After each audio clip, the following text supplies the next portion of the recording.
So come and see it, visit.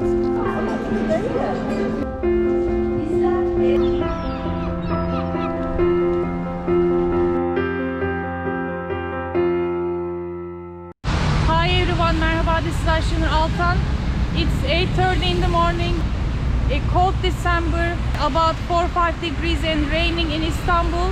I'm in front of the Şehzadebaşı Mosque. We are going for an event for breakfast, and it says about 40-minute walk, so we decided to walk and show you environment. I'm gonna show you a very old mosque. It has beautiful features, and also we have small Hagia Sophia, Küçük Ayasofya. I'm planning to show you that before the breakfast, so let's begin.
So here we are in the Sokullu Mehmet Pasha Mosque. It was built in 1571. You see the entrances, I don't know, it gives you a different feeling when you walk through those stairs. I hope I gave a little bit of the environment, so now let's go inside.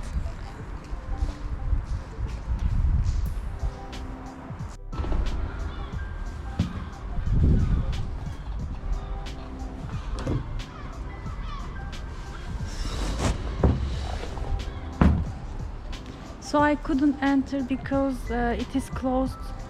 There will be a Friday prayer. They're gonna open it close to that time, they say. But make sure to come. Maybe another time I can show you, hopefully, or you just come and see it yourself.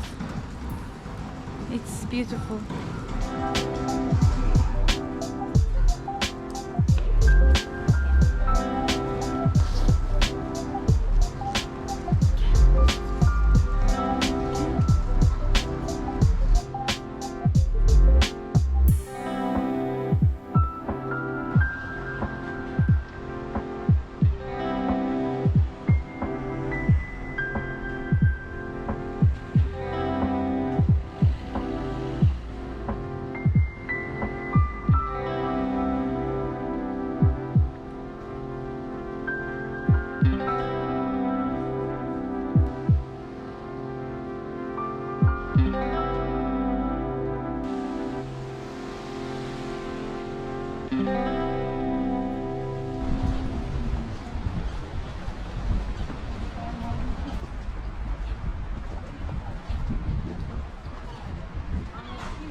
It was built by Emperor Justinius in the 5th century. and they converted into a mosque in 15th century.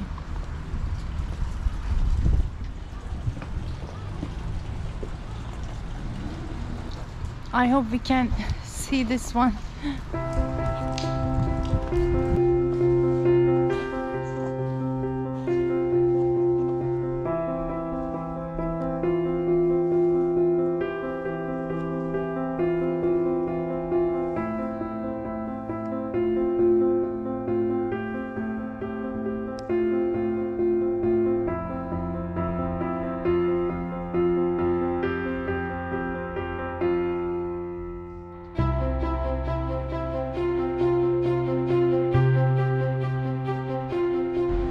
So at least we saw this small Hagia Sophia mosque, and it was beautiful. Of course, the feeling that it is from 5th century is incredible. So come and see it, visit. And now we have to find where to go from to the breakfast.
I just crossed from a kermes, we call. They sell to help people. Write down if you know about it and if you have similar thing.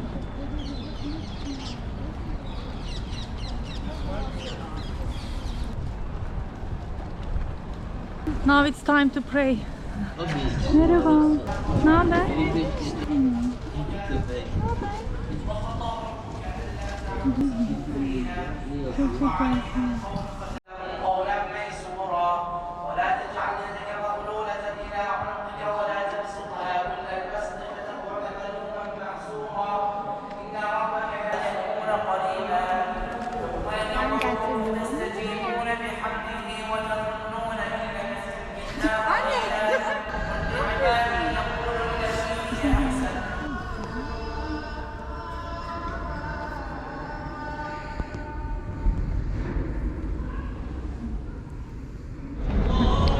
So we are out from the mosque.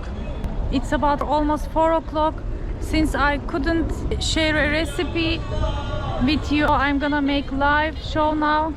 It will be already shared, of course, before this video, so you can watch that too. I'm thinking where to show you now.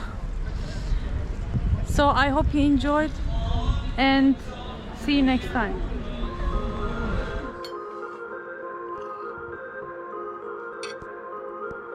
Your bu şeymiş.